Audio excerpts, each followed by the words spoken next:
So I think at this point, it's pretty evident that Bernie Sanders has officially become Michael Douglas in the Falling Down movie because he's just done with bullshit in general. So he was on MSNBC with Rachel Maddow, and he basically issued a threat to Republicans and said that if they try to repeal Obamacare, if they try to cut Medicare, Medicaid, and Social Security, then there's going to be hell to pay. And he also shed some light on the type of resistance that they would be facing. If you think the phones are going to light up because of what they did the other day, you're going to see phones really light up when they try to cut Medicare and Medicaid and Social Security. And here is the most important point I think that people have got to understand. The Republicans think they have a mandate. Let us not forget that Trump lost the popular vote by almost 3 million votes, that on virtually every major issue facing the people of this country, whether it is cutting Social Security or expanding Social Security, whether it's raising the minimum wage, whether it's pay equity, rebuilding our infrastructure, the American people want to go forward in a progressive way. Republicans want the wealthiest people to start paying their fair share of taxes. The truth is, and I say this not in a particularly partisan way, the Republican ideology is way out of touch with where ordinary Americans are. Our job is to bring the American people into the process and say, do you really want to give huge tax breaks to billionaires and cut Social Security and Medicare? The American people do not want that to happen, and our job is to mobilize them through social media, through rallies out on the streets. And the failure of the progressive movement, and let's be honest about it, is we have not mobilized people around that agenda. And the Republicans have been able to develop wedge issues and win elections with the help of the Koch brothers and their billionaire friends. But you think basically from this opposition position, there is an opportunity to mobilize people around those issues? Absolutely. You got to fight back as people have throughout the history of this country. All right, people have stood up and fought back. And the most important point is on, as I said a moment ago, on all of these issues, the majority of the people are with us. And we have got to go out and reach out to people, bring them into the political process, and fight for the kind of nation that we know we can become. If there's anything that I learned running for president, is there are, and this is not rhetoric, this is truth, there are so many decent, good, wonderful people out there who want to create a non-discriminatory society, who want to create a society of environmental justice, of social justice, of economic justice. I believe that is the majority spirit in this country, and our job is to mobilize those people. So yeah, let's call that what it is. That was a threat to Republicans that Bernie Sanders is not going to stand for their corruption. And this is a form of corruption because when they try to privatize Social Security and privatize Medicare and Medicaid, they're doing exactly what their donors want them to do. I mean, the financial services industry has been salivating over Social Security for decades now, and they desperately want it to get done. There's going to be a lot of lobbying in favor of privatizing Social Security, or at least partially privatizing it, and that's not acceptable. If you privatize it even a little bit, you destroy it because Social Security already isn't paying out enough for senior citizens to survive. So if you make any changes to it that impacts the American people in a negative way, you destroy the program. You just destroy the program. So Bernie Sanders is not playing any games.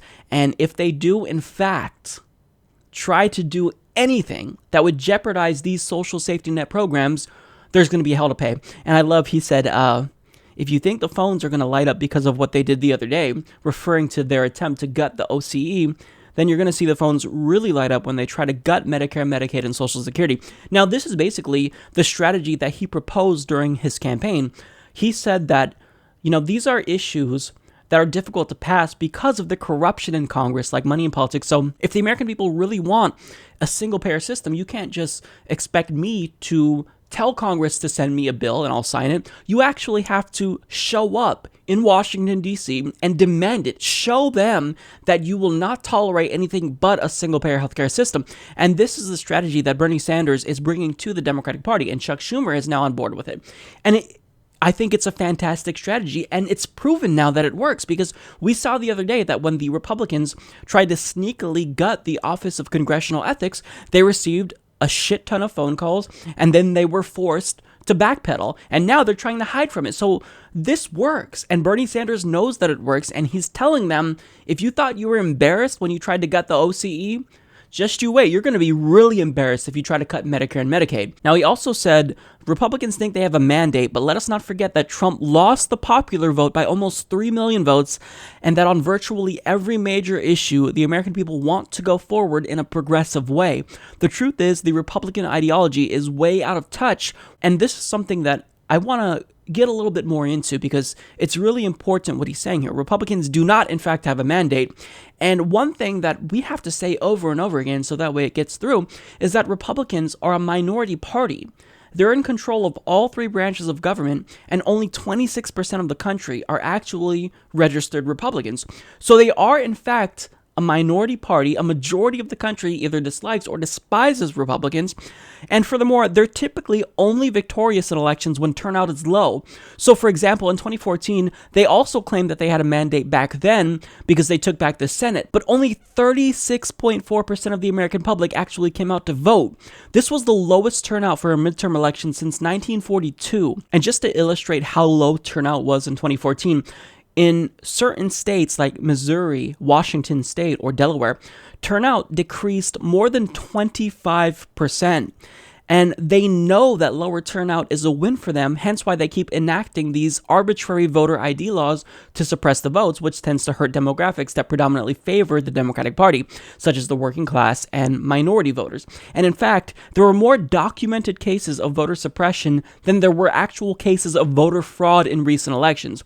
So, for example, according to The Nation, one man could not obtain a voter ID card in Wisconsin, even though he had his driver's license and his social security card and proof of residency, and this is just one of many examples. See, Republicans will frame this as a common sense policy, but really, they make people jump through hoops to get this voter ID. And in North Carolina, quote, Democracy North Carolina documented more than 2,300 cases of voters whose ballots were rejected in 2014 because of the state's elimination of same-day registration and out-of-precinct voting. That was 1,150 times greater than the 2 cases of voter impersonation committed in North Carolina from 2002 to 2012 out of 35 million votes cast. And when it comes to the House, lower turnout also increases the chances that Republicans will win there, but they also were able to win by gerrymandering, and they were shameless about it. They redrew districts that favored Republicans more heavily than Democrats, and they didn't even care how ridiculous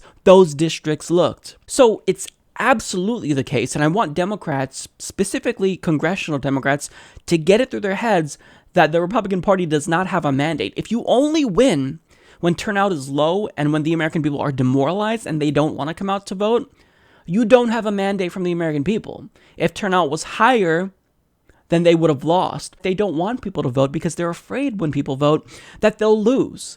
That makes them cowards. So they don't have a mandate, and we need to make sure that we make it very clear that they know that we know they do not have a mandate. Now, there's another portion in there that I wanted to talk about. Bernie said the failure of the progressive movement is that we have not mobilized people out on the streets. And I think that it's good to have introspection, and I agree with him here. But I wish that he kind of would have went a little bit deeper into this topic, because there's a very specific reason why people are not mobilizing. And it's because, as Bernie Sanders often states, they're working longer hours for lower wages. So if you don't have time to go out and protest, well, obviously you're not going to be protesting as often. And if you work 2 jobs or 3 jobs, of course you're not going to have time for it. And certainly if you're making less money, you're not going to have the resources to protest. I mean, a plane ticket to Washington, D.C. is not free. So actually mobilizing, it takes time, it takes energy, it takes resources. But I like Bernie Sanders' strategy because he's not calling on people to show up to Washington, D.C., because that's simply unrealistic. He's telling people to organize with their local grassroots parties and organizations and show up to local resistance movements around their state. So, for example, on the 15th, it's the Democratic Day of Action when they are going to protest the inauguration of Donald Trump. He's saying you don't have to come to D.C. to do this. So I think that this is a great way to really keep Republicans in check, because, of course, it's the case that they're puppets and that they're controlled by their donors, but we can keep them in check if we keep the pressure on them. So Bernie Sanders is right here, and everything he's saying is true. I love it.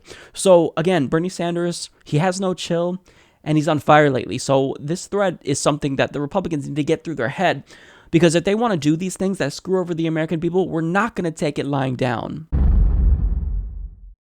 Support this podcast by joining the independent progressive media revolution today at humanistreport.com.